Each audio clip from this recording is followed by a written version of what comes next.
and welcome to this sixth webinar on what is phenomenology, although this time, of course, it's called What is a Lived Experience? And for those of you who haven't been before, I'm not sure if that's anyone, actually.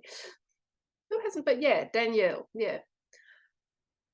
We started this series a year ago, and we called it What is Phenomenology because we wanted to people from different disciplines and fields who are all working with phenomenology or thought that they were working with phenomenology to come together and share what they understood, to find common ground. So it was really interdisciplinary approach that we wanted to take. We didn't want to just say, well, you know, as so often happens in disciplinary things, oh, my discipline's way is this way and I don't understand what you're talking about. We wanted to find the common ground and we wanted to share our experiences, and we just wanted to build something of a group which is still in its forming stage, but we do seem to have, as most of you are regulars, on and off regulars. That's great.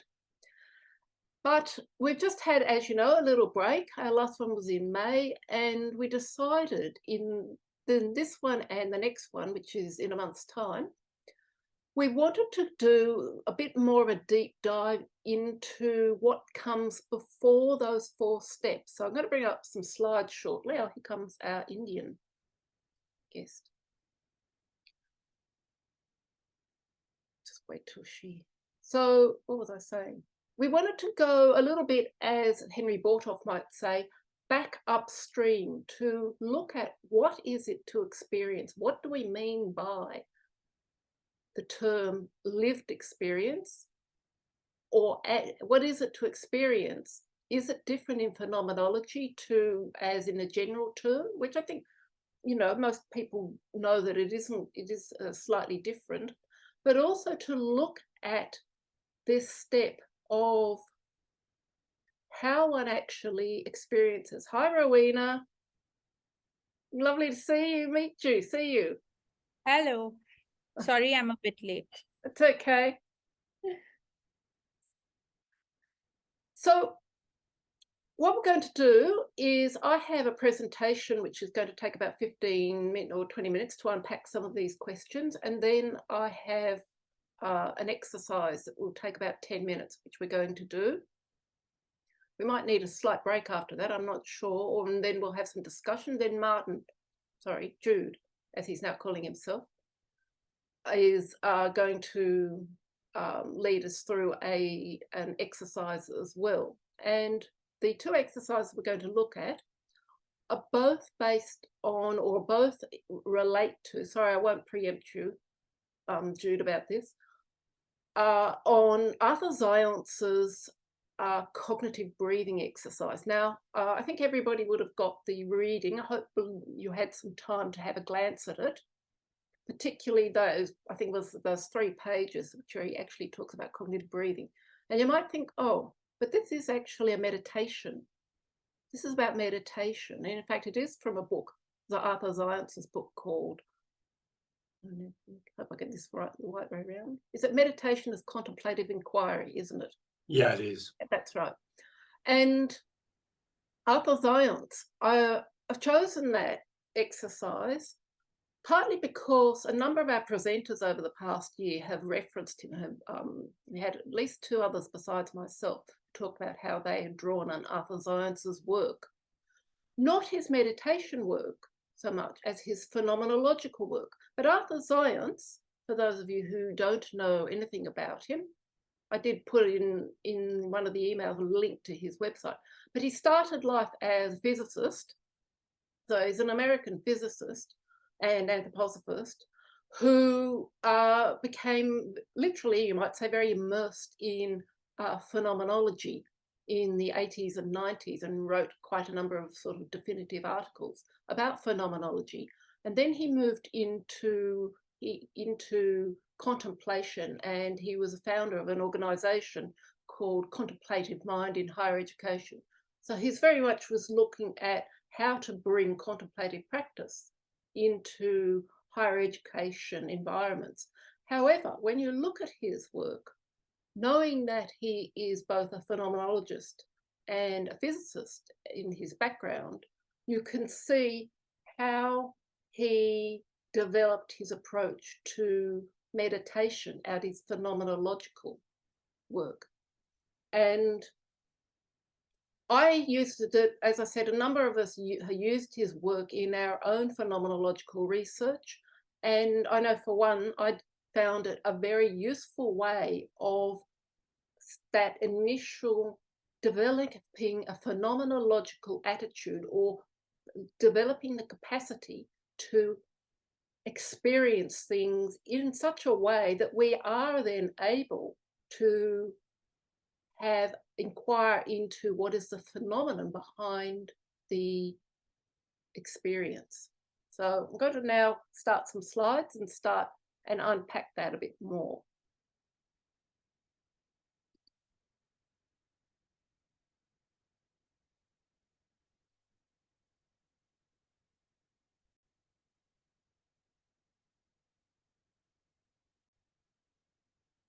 So you will probably remember, especially if you've been here all along, is that the 4 questions that have been guiding our investigation into what is phenomenology are these 4 attributes or characteristics which we decided, or we didn't decide it, we took it from an article that, by Finlay about the 4 stages of a phenomenological research that all phenomenologists, regardless of what discipline or what approach, whether descriptive or hermeneutic or interpretive, what they were doing, everybody uses some version of these 4 steps. And as I said a minute ago, what we want to do in this session is to just go back now and look at the openness, the first step, the developing the phenomenological attitude, and ask ourselves, how do I see with new eyes? How do I even have the capacity to engage with the world with new eyes? So this leads us into what is an experience. So what is a lived experience, a term that's associated with phenomenology? So this is from a couple of different versions. So according to Henry Bortoft, who is the anthroposophical Goethean scientist, he talks about an experience as it is lived in its experiencing of it. And Adams and Van Manen is very well known, especially in the US, but just generally in anybody who does phenomenological research. He talks about it as the experience of the experience, not the reflection on the experience. But Gadamer has an even more particular way of looking at it. It's not just something that's experienced, but, and this is a direct quote from him, it's being experienced makes a special impression that gives it lasting importance.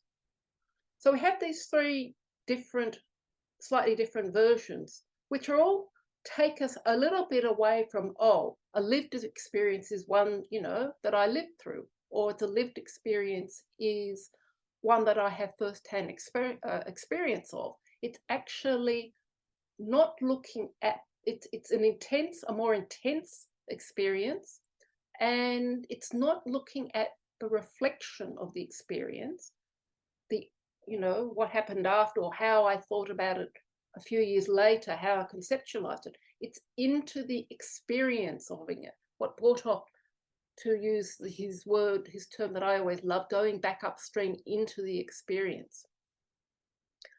And although he's not really a phenomenologist, hang on, first of all, I have a little Merleau-Ponty quote, where he says that we become who we are in our essence through our relations with the surrounding world and its beings.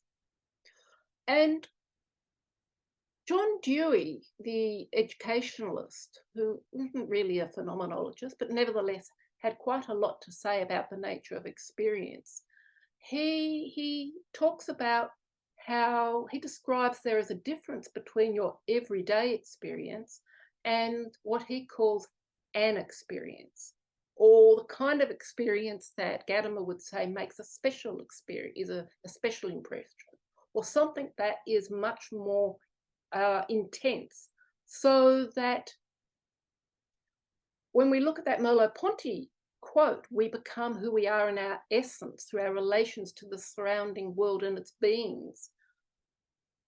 The kind of lived experience we're talking about must be of sufficient nature and quality, and we must have a particular activity in relation to it, that we can actually have relations with the surrounding world and its beings in a particular way.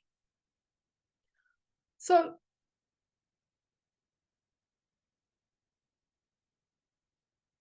Dewey, in his book, Art as an Experience, he talks about how he distinguishes, as I said, between the everyday taken for granted experiences and having an experience.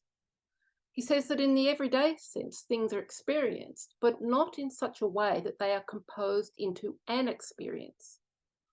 What does he mean? Experiences every day occur just continually as people are involved in the process of living, but we don't necessarily pay very much attention to them. They're often interrupted, they're inchoate, they're sort of disordered, they're only partially experienced, they're incomplete. We may not even remember having them. So much of the time, people are not really concerned with the connection of events, but rather we tend to go through our everyday experiences with a sort of a loose succession, but they are not what he calls an experience, or what a phenomenologist would refer to as a lived experience. For Dewey, an experience is one in which he would say every successive part flows freely, and I'm just actually quoting him here, without seam and without unfilled blanks into what ensues. There's no sacrifice of self-identity of the parts. In this way, as a river is distinct from a pond, it flows along, but its flow has a definiteness and an interest to its successive portions greater than exist in the homogeneous portions even in a pond. So the experience is the river, and there might be all kinds of aspects that they are all part of a whole.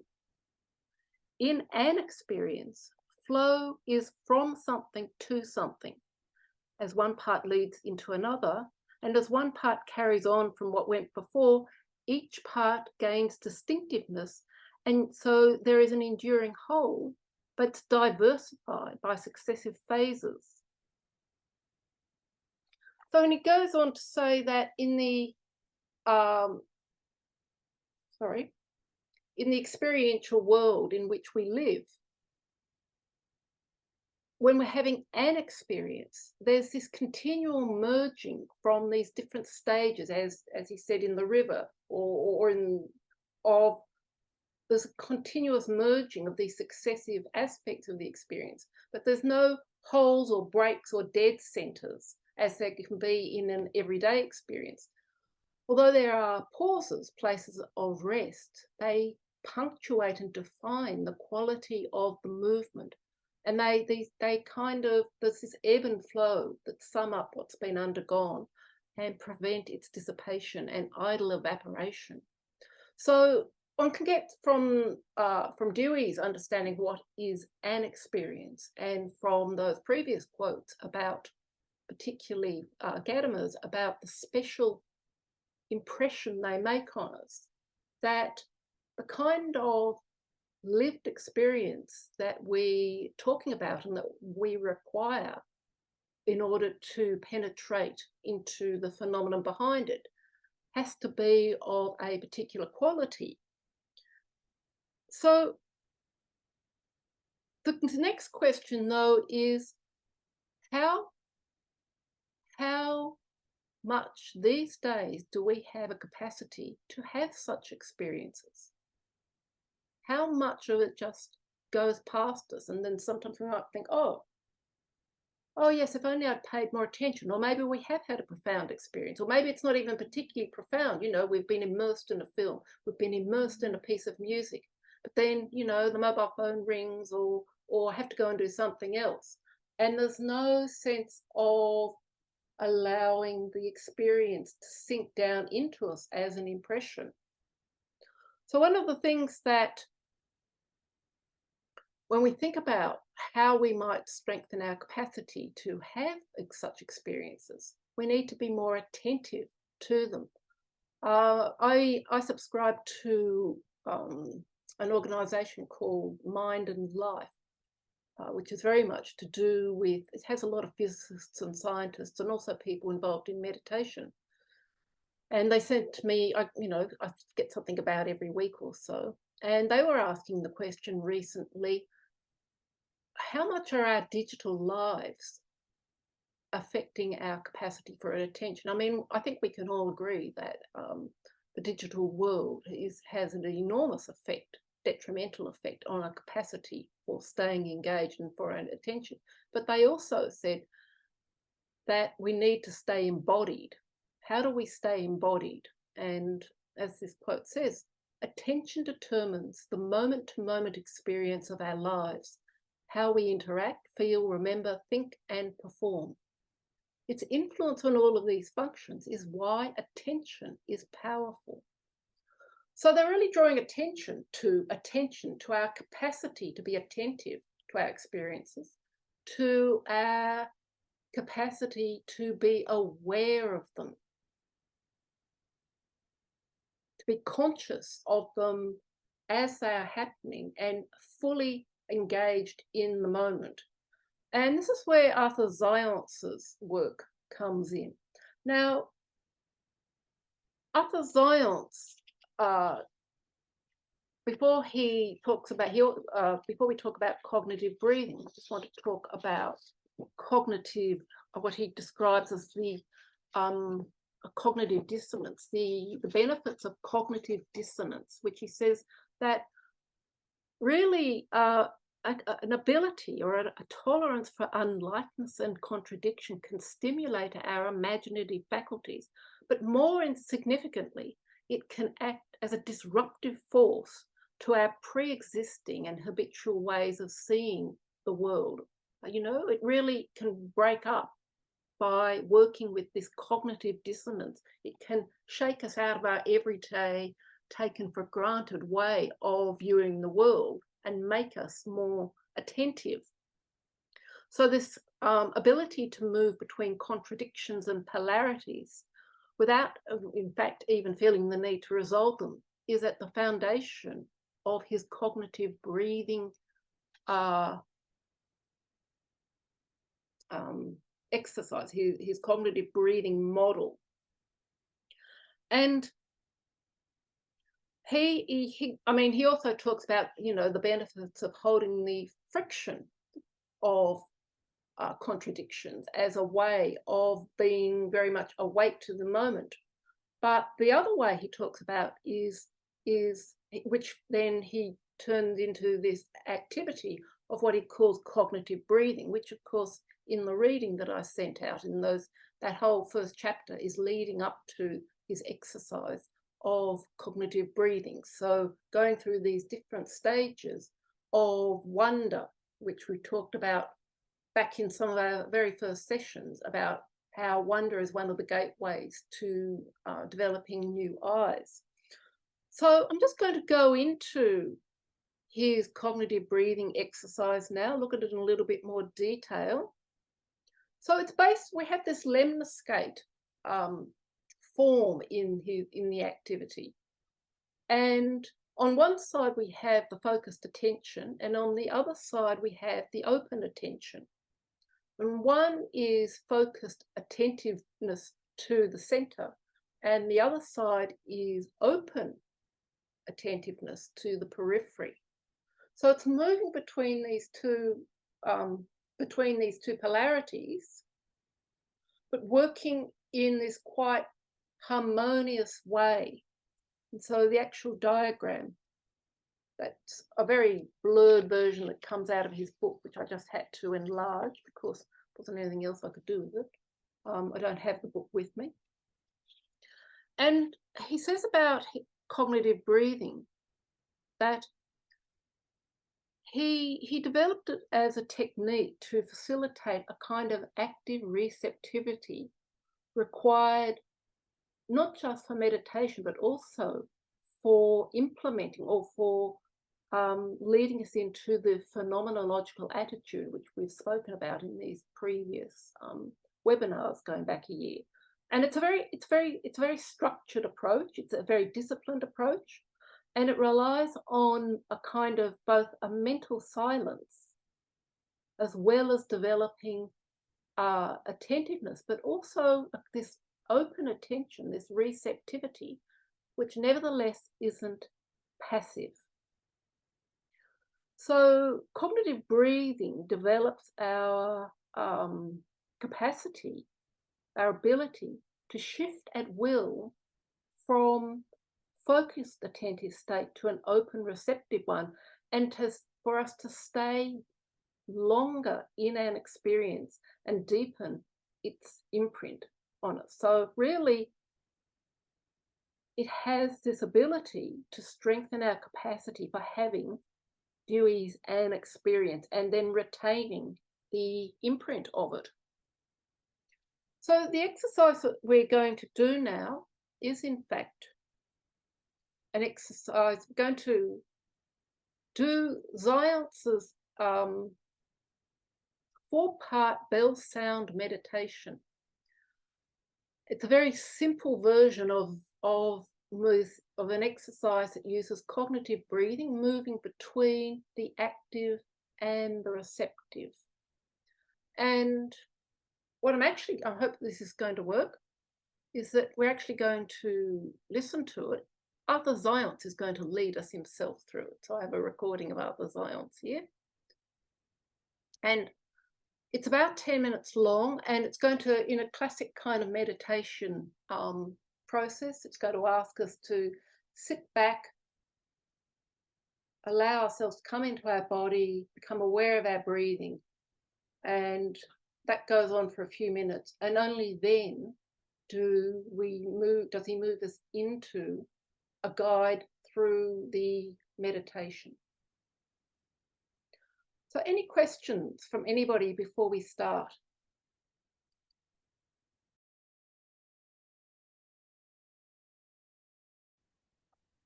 So you can see that was actually quite a brief exercise, which really just outlines the listening, the outer experience, and then the recalling it inwardly, and then the letting go, and then the recalling it inwardly, and then the letting go. And then, one can do this constantly. And then, yeah. So anybody want to share any thoughts or experiences just from that very brief exercise?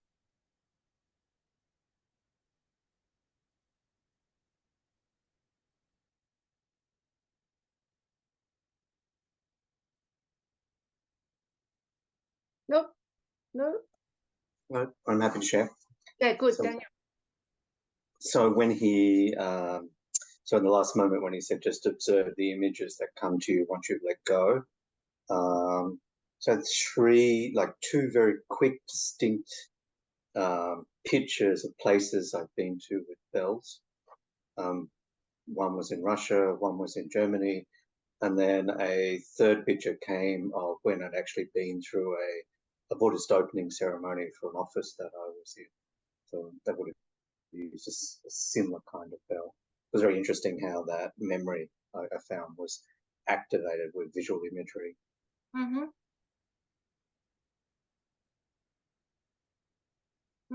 Thanks. Thanks, Daniel.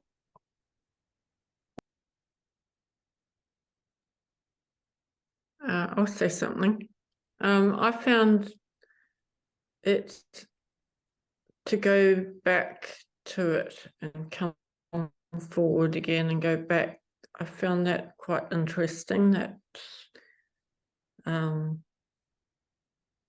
like normally, like meditation, I don't go back to repeat it again. So that actually it felt like it built up a more of a depth to the experience. Yeah. And this is part of the purpose of it. Yeah.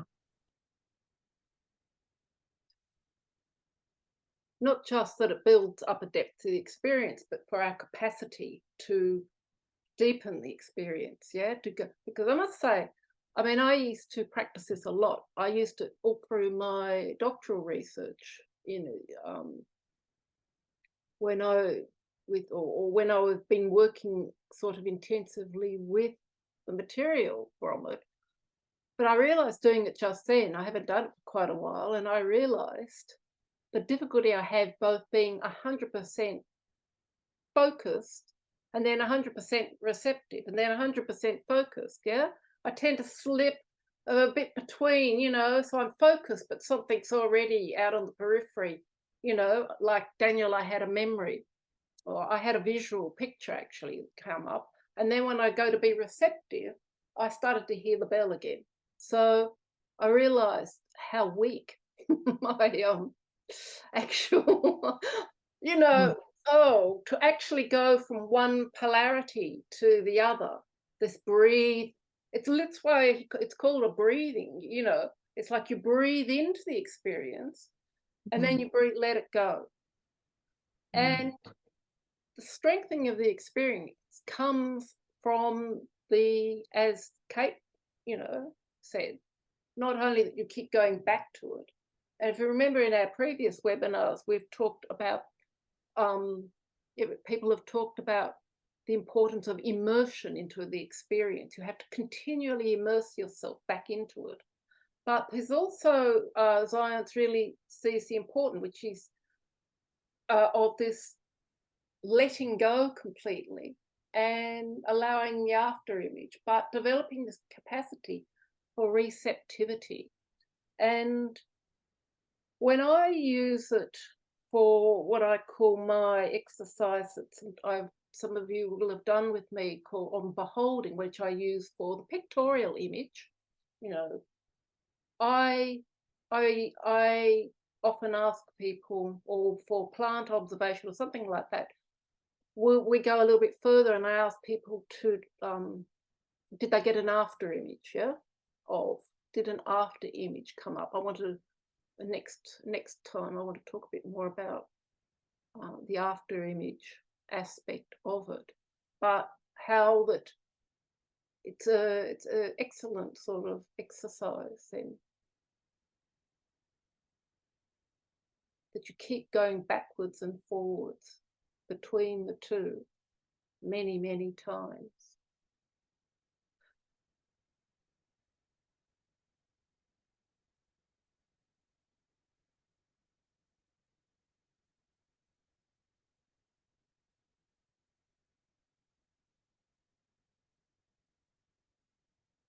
Heather seems to have disappeared. Oh no, here she is, back in the waiting room. Here she is.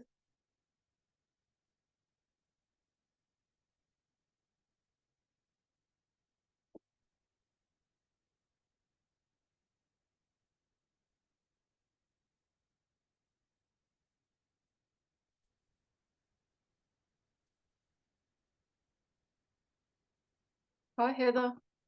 Hi. Oh, thank you. Sorry, my speakers weren't working. Okay, so I don't know where you came in, Heather, because I had my eyes closed. But we were just doing Arthur Zajonc's cognitive breathing exercise.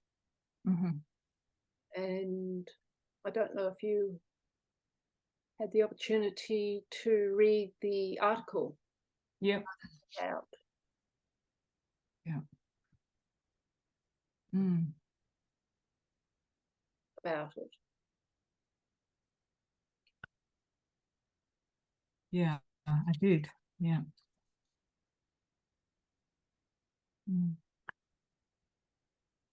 no one else has got any other thoughts to share, just want to go back to the slides.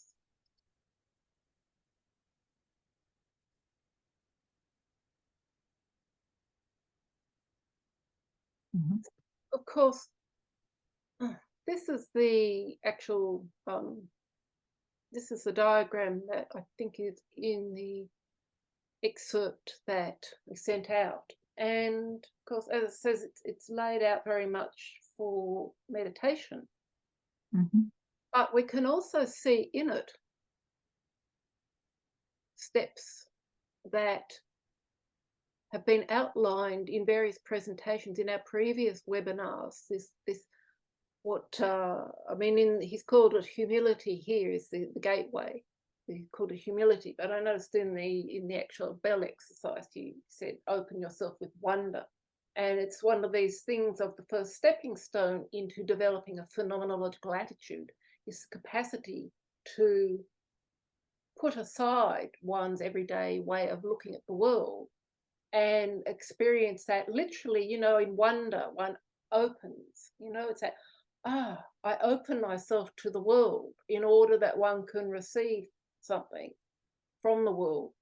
And then this birth of the silent self, the necessity of inner silence in order to really have a deep experience, an intense experience, that you actually have to be silent inwardly.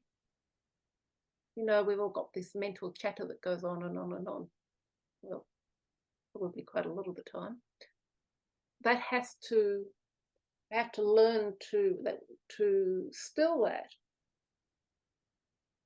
And then it goes into the exercise. And then afterwards there's this integration into ourself and that closing off. And of course, the closing off, anyone who's familiar with meditative practices will know it's always very important to close off. If you've been working with opening yourself, it's the same in therapy.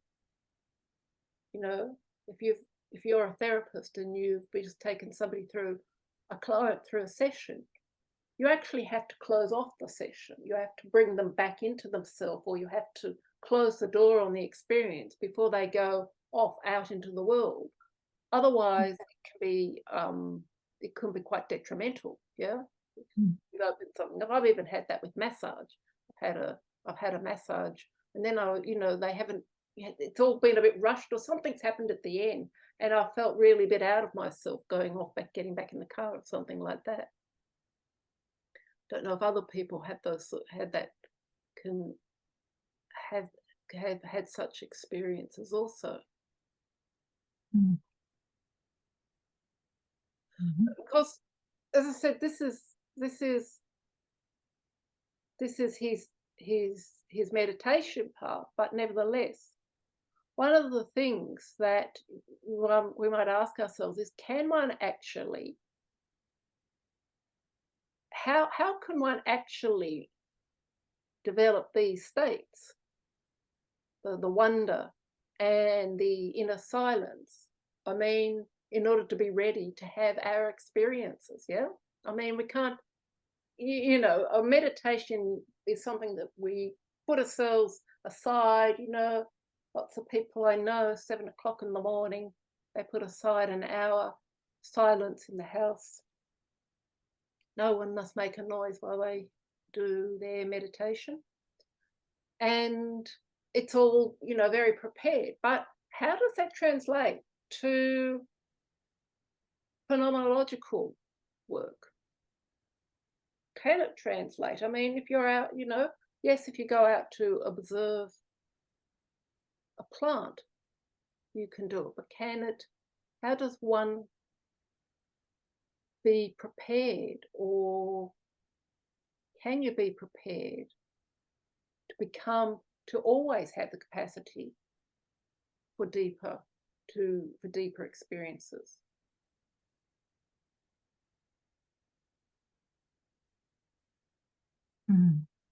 Or is it simply then the activity of doing something like the cognitive breathing approach will strengthen that capacity in us.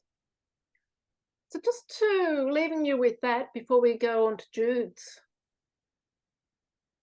interpretation or approach to all this, I just want to leave you with this verse that I love, that all for me is very much about the capacity for what we want with experiencing, what Merleau-Ponty says our essence of being able to live into and immerse ourselves in the world. Through all beings stretches one space, world inner space. The birds fly quietly through us. Oh, I who wish to grow, I look out, and inside me the tree grows. So Jude. Thanks, Fiona. Do we want to take a 3-minute break before we go into the next section, or should we plow on? You suggested we might need a breather. Wasn't sure. I don't know. It's not up to me. How do other people feel? I know in my previous session, somebody asked if we could have a bit of a break. Why don't we take a 3-minute break Yeah. for toilet stops and things, and then, yeah. Go into a Continue. restricted stage? Yeah. Okay. Okay, let's do that. All right. Don't forget to all come back in 3 minutes. I'll try. Yeah, I hope you come back.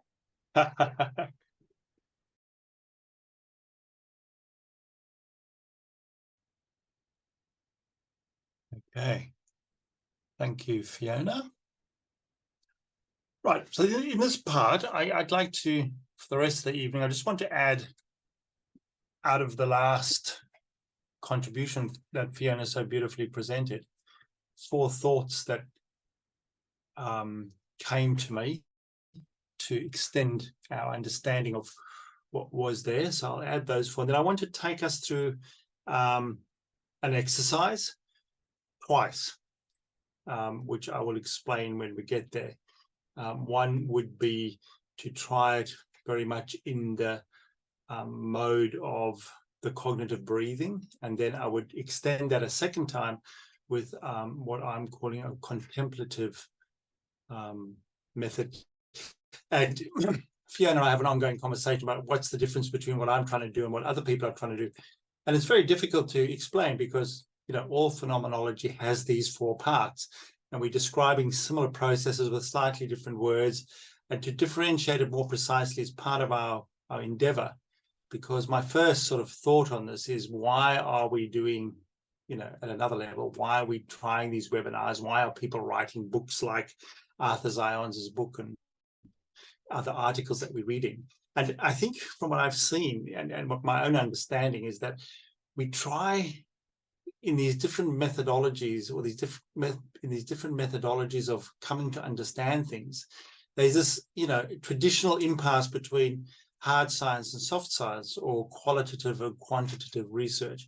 And we need to define more and more clearly how this qualitative process of experience can be defined in such a way that we can really define its you know, its fundamental structure, as Wagemann talks about in his article. That I don't know if we shared the Wagemann article, but we probably will for the next time, where he's gone to great detail to try and really, in the same way as Zajonc's, but slightly more detailed, and sort of say these are the fundamental structures to make it a way to get to the lawfulness of experience, so that it can be used both in the qualitative research, but also influence qualitative, or we could say the empirical scientific methods.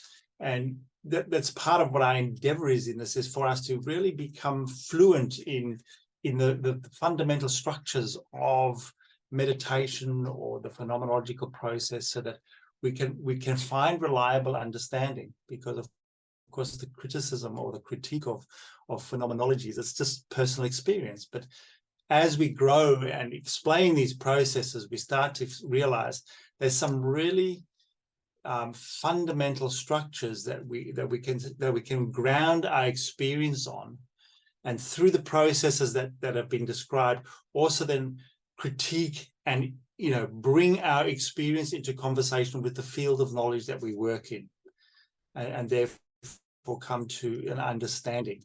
And I'll try and illuminate some of that this evening.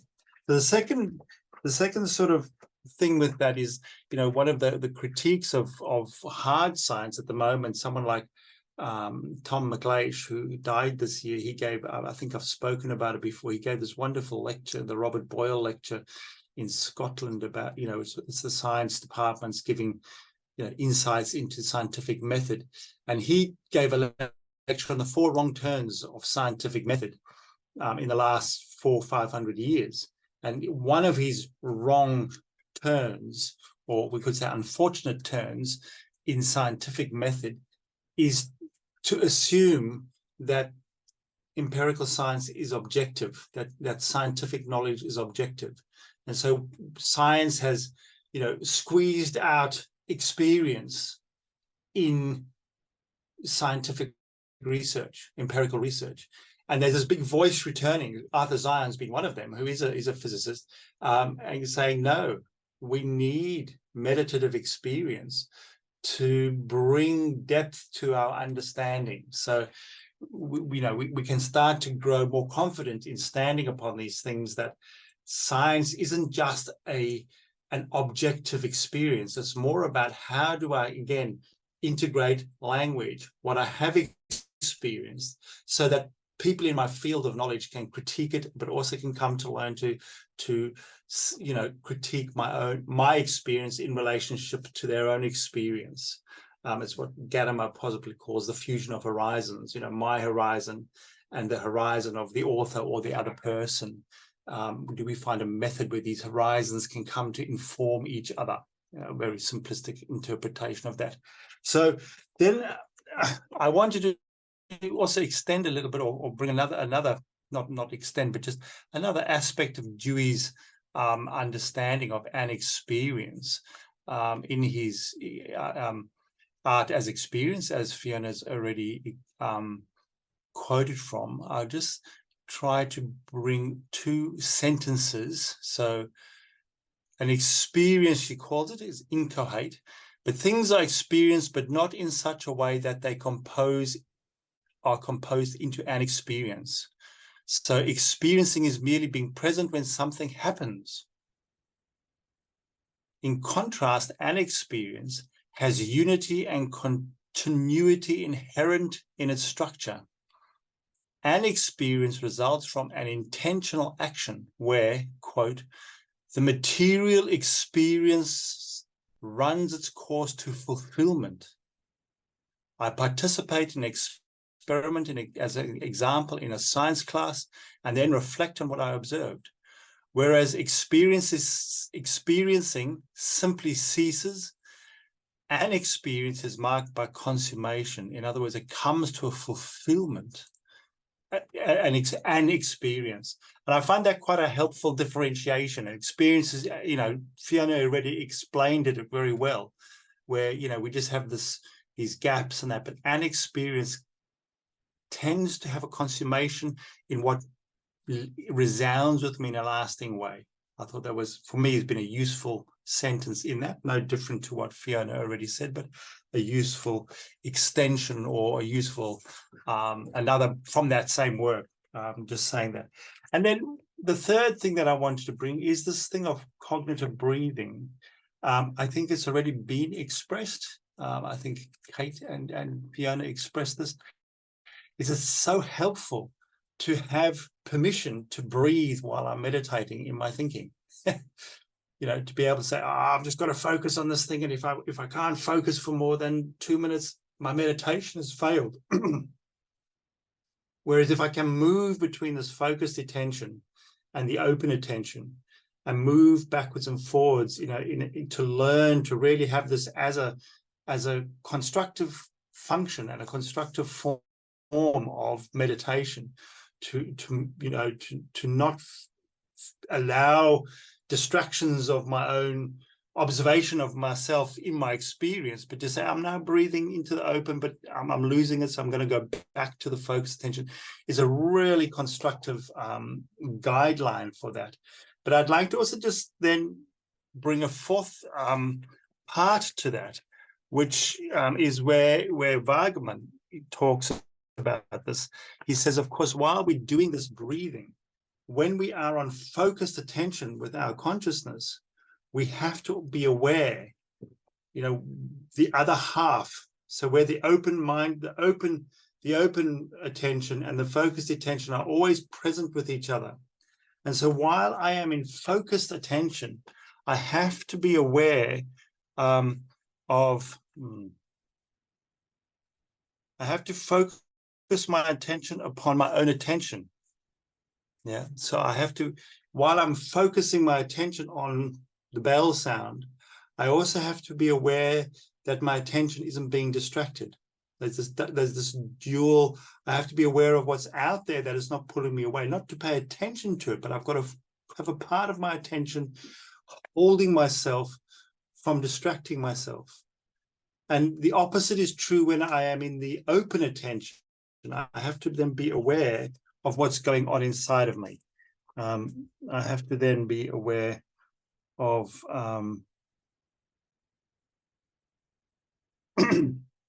I can't read this in the dark.